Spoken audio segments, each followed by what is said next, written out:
সুপ্রিয় দর্শক, আসসালামু আলাইকুম। দর্শক, আপনাদেরকে প্রীতি ও শুভেচ্ছা জানাচ্ছি নতুন আরেকটি প্রতিবেদনে।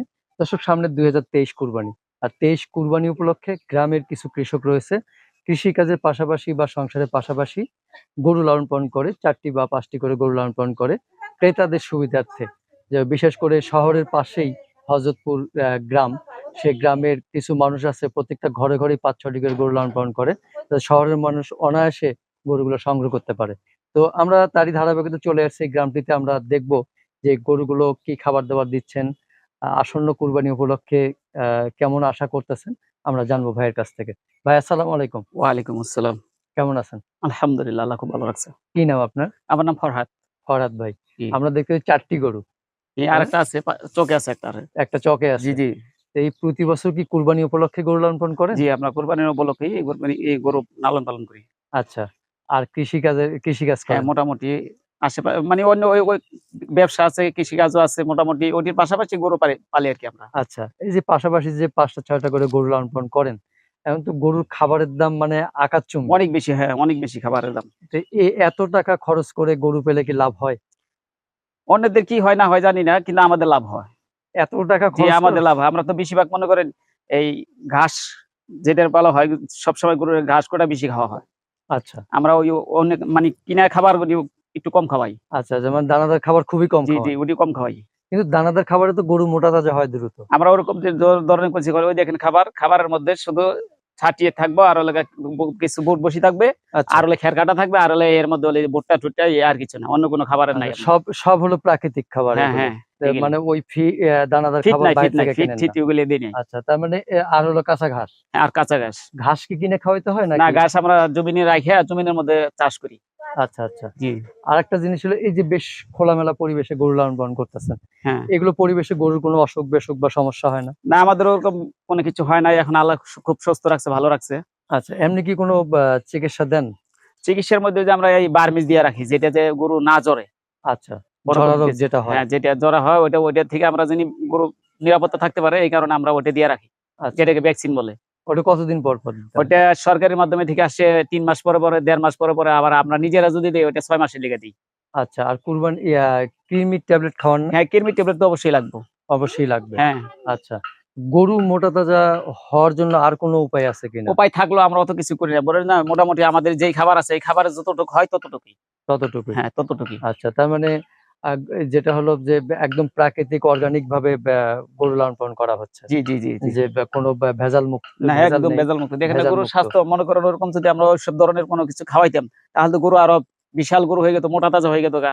আমরা চাইতেছি আমাদের গরু যে ওইসব গরু ওগুলি হাবি-জাবি খাওয়াইলে মানে ফিট, অন্যান্য জিনিস মোটা করে তাজা করার লাগা খাওয়াইলে মাঝে, মাঝে দেখা যাচ্ছে গরমের মধ্যে গরু স্টক করে। এই স্টক কারণে করে। আমরা ওগুলি খাওয়াই না। তারপরে ওগুলোর মাংস তো সুস্বাদু হয় আর না। ওরকম সুস্বাদু না। ওই মাংস থাকে ভিতরে যেরকম না ফোলা, ওরকম ওগুলি আমরা করি না। আমাদের এমনি যে আল্লাহ পাক যা দেয় তাই যথেষ্ট। তো এই যে কত বছর থেকে গরু পালতেছেন? এইটা আমরা গরু এইটি না, কত বছর আমরা গরু পাই আমি ছোট থেকে। ছোট থেকেই? হ্যাঁ, ছোট থেকে প্রতি বছর ৪ টা, ৫ টা, ৬ টা, ৭ টা করে আমরা গরু পালি। থাকবে এটা? হ্যাঁ, all time. All time, all time মানে থাকবে। গরু না থাকলে ভালো লাগে না? না, না। যে মানে প্রেম ভালোবাসা সবকিছু জি, গরুর জি, প্রতি জি। অনেকটা। হ্যাঁ, আচ্ছা, তো আমরা একটু গরুগুলো দেখি, যেহেতু দর্শকরা গরুই দেখতে চায়। প্রিয় দর্শক, দেখতে পাচ্ছেন যে খুবই সুন্দর। এটা কি দেশি গরু? হ্যাঁ, দেশি। একদম পিওর দেশি হ্যাঁ, না? দেশি।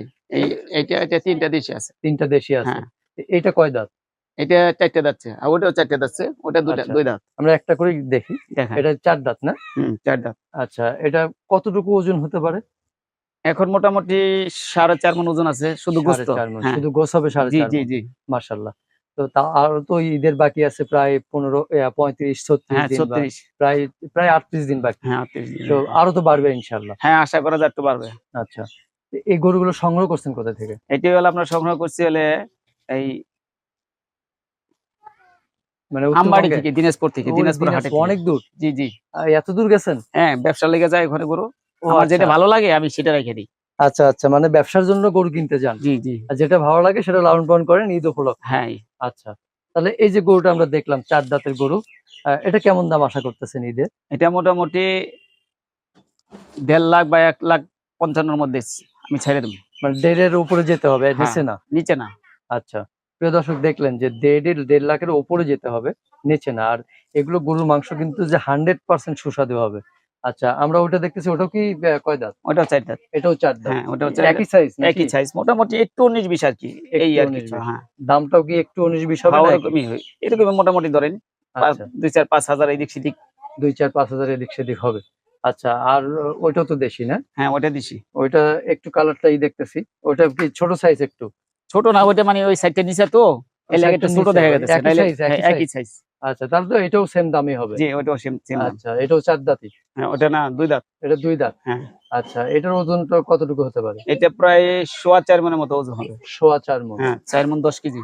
4 মণ 10 কেজি। তাহলে এটা কেমন দাম আশা করতেছেন? এটা 45 বা 40 এর কাছাকাছি। 45 40 এর কাছাকাছি। হ্যাঁ, মানে 40 প্লাস আরকি। হ্যাঁ, প্লাস 40। আচ্ছা, আর এটা কয় দাঁত? এটা হলো শাহিওয়াল বাচ্চা। এটার বয়স এখনো হয় নাই, দাঁতে নাই। দাঁতে নাই। হ্যাঁ, শিং হইছে, কুরবানির শিং হইছে, উপযুক্ত হইছে তো। কিন্তু এটার 120 বা 25। কিন্তু ভাই একটা জিনিস, কিন্তু এই গরুটা কিন্তু অনেক বড় হবে। হ্যাঁ, গরু বিশাল গরু হবে, এটা পারলে আরো হ্যাঁ, সময় এটা লাগবে আর কি। বিশাল হবে, সময় লাগবে। মানে এটা মোটামুটি বছর খানিক পারলে হ্যাঁ, বিগ সাইজের গরু হবে হ্যাঁ, একটা। জি জি। আচ্ছা। তো এই যে এটা তারপর আবার বেচার আশা নাই, যদি দেখি যে বাজার একটু ভালো হয় তাহলে বিক্রি করে দিব, না হয় থাকবো, সমস্যা নাই। আচ্ছা, মানে পালারই ইচ্ছা বেশি। ইচ্ছা বেশি। আচ্ছা, দর্শক শুনলেন। তাহলে আপনি বলতে চাচ্ছেন যে আপনাদের গরু পেলে লস নাই। না না, কিন্তু যারা বলে লস করে তারা কি মিথ্যা বলে? মিথ্যে বলে কিনা জানি না আমি, কিন্তু আমার হন্তিরে লস হয় নাই। আমি প্রতি বছর 2 4টা পালি, 2 4টা পালে 2 4 লাখ, 2 4 লাখ হয় না, মোটামুটি 4 লাখ টাকা 3 লাখ টাকার গরু কিনলে 2 লাখ টাকা ব্যবসা হয় আমার। আচ্ছা, মাশাআল্লাহ। কিন্তু আমরা প্রত্যেকবার হাটে দেখি যে অনেক খামারি বা অনেক ব্যবসায়ীরা মাথায় হাত দিয়ে বসে থাকে, কান্না করে, গরু নিয়ে ঘুরে যায়। এটার কারণ আছে, এটার কারণ হলে মনে করেন এরা তো মনে করেন ফার্মের মধ্যে গরু পালে যে হুম, এদের মানুষ লাগে, ওই আচ্ছা, গরুর খাবার দাবার গোসল টোসল করানোর দিকে মানুষ রাখে তারা। তাদের দিকে দেখতেছেন যে একটা খামারের মধ্যে যদি 10 জন মানুষ থাকে, যে 10 জন মানুষের বেতন দিতে হয়, আর আমাকে তো বেতন দিতে হয় না। আচ্ছা। ওইজন্যই মানে পর্তাটা পড়ে। কারণ ওই দিন এদের প্রতাপ বেশি পড়ে একটা জায়গা। লোক রাখতে গেলে তো মিনিমাম 15,000 টাকা 15 বেতন টাকা, দিতে হয়। 15 হাজার টাকা দিতে হয়, তাহলে মোটামুটি 4 জন 5 জন মানুষ থাকলে তাদের বেতন দিতে হয় না, বেতন দিতে আর হয়। আমাকে তো বেতন দেওয়া লাগে না। আচ্ছা, আর একটা মানুষ মোটামুটি কয়টা গরু সামলানো একটা যাবে? মানুষ মোটামুটি যদি মনে করেন শুধু গরু লয়ে পড়ে থাকে আর কোনো কাজ কাম না করে, তাহলে একটা মানুষ খুব বেশি হলে 8 হইতে 10টা গরু পালতে পারবো। এই যে 8 থেকে 10টা গরু যদি পালে, আসলে তার সংসার চলবে কি? অবশ্যই চলবো, হ্যাঁ? অবশ্যই চলবো। কিন্তু সেটা ষাঁড় গরু তো দেখা গেছে সারা বছর ইনভেস্ট করতে হয়, সারা হ্যাঁ মাস, হ্যাঁ, বছর পর্যন্ত। খালি দিতেই হবে। জি, ওই বছর শেষে হলো পাবে। বছর কিন্তু সেভাবে, হ্যাঁ। অনেকের আছে যে হাতে টাকা থাকে না, তারা গরু পালবে কি করে তারা? এইটা হলে যার মানে মানে যে পালবে তার চাহিদার উপরে নির্ভর করতেছে। মানে আরেকটা জিনিস, গরুর উপর নির্ভর করা যাবে না। না, এটা হলো তার নির্ভর চাহিদার করতে উপরে। গেলে হবে না। না, গরুর উপর নির্ভর করবে কেমনে? হাতে যদি টাকা না থাকে, তার সে বাজার সদাই তো করতে গেলে গরু বিক্রি করতে হবে, এন করতে হবে, তেন করতে হবে, মানে অন্যরকম।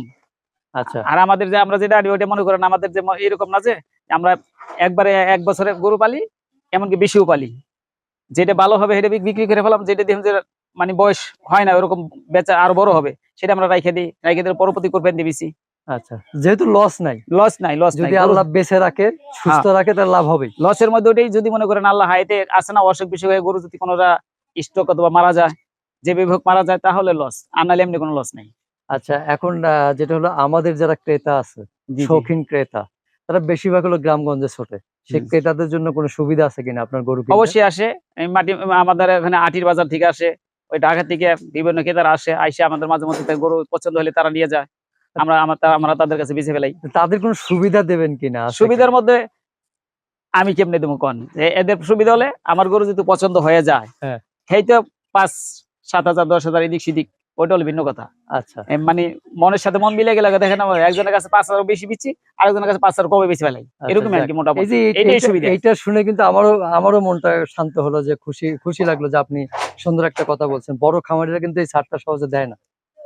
বড় খামারদের ভাই কেমনে দিব সুবিধাটা, ওরকম দিবার হইলে তাদের গেলে টাকার প্রয়োজন, তারা বছর শেষে 10টা গরু পালে, 20টা 50টা গরু পালে, 100 গরু পালে, 8 জন 10 জন মানুষ রাখে, রাখার পরে তারা দেখা যাচ্ছে মোটামুটি এই খাবার টাবার লয়ে পুরা হিসাব করে দেখে যে আমার কোন গরুটা কত টাকা পড়লো, হিসাব কিতাব করে। আর আমাদের তো মনে করেন পালের গরু, এখান থেকে আমরা পালের গরু আমাকে 10,000-এর জায়গায় যদি 5,000 লাভ হয়, তো আমরা বিক্রি করে ফেলাম, আমরা আর গরু রাখুম না, আমরা বছর শেষে গরু বিক্রি করে ফেলাম। আর এরা তো এরা দেখতেছে লস হলে গরু আর ছাড়ে না, গরু রাইখে দেয়। রেখে দেয়। হ্যাঁ, এটা তো পরে আবার দেখা গেছে যে এখান থেকে দুর্ঘটনাও ঘটে যায়। করতেও পারে, হ্যাঁ, তখন তো লস হয়েই যায়। লস হয়ে যায়। আচ্ছা। এই কারণে আমাদের কোনো লস নাই। তারপর ভাই, আপনার গ্রামটায় আসতে গেলে কিভাবে আসবে, ঢাকা থেকে বা হেমায়তপুরের দিক ঢাকা থেকে? থেকে যদি আসেন তাহলে এমনি তো মোহাম্মদপুর দিয়ে আসা যাবে, মোহাম্মদপুর দিয়ে আটি দিয়ে। আর উমরাতে যদি মনে করেন কি কয় গাবতলী দিয়ে আসেন তাহলে হেমাদপুর দিয়ে আসতে হইব। হেমাদপুর থেকে গাবতলী থেকে হেমাদপুর থেকে হরজতপুর থেকে আসলে আমাদের এই গরুর হাটে যে নাম বলে যে হরজতপুর গরুর হাট। হযরতপুর গরুরা, তারপরে এই গ্রামটার এই গ্রামটা আমরা নাম বলবেন চরাটিপাড়া। চরাটিপাড়া বললে আমাদের এখানে সবাই চিনাই দিব। আর সে ফরহাদ ভাই নাম বললে হবে হ্যাঁ, নাকি? ফরহাদ ভাই নাম বললে হবে। আচ্ছা, ফোন নাম্বার কি দেওয়া যাবে কিনা? হ্যাঁ, ফোন নাম্বার দেওয়া যাবে। ফোন নাম্বার মুখস্থ আছে? নাজমুলটা দিয়ে দাও। আচ্ছা, মুখস্থ নাই। দর্শক, আমরা ফোন নাম্বারটা ভিডিওতে দিয়ে দিব। তো ঠিক আছে ফরহাদ ভাই, আপনার সাথে কথা বলে খুব ভালো লাগলো। জি জি, ভালো থাকবেন। আসসালামু আচ্ছা, আলাইকুম। ওয়ালাইকুম আসসালাম।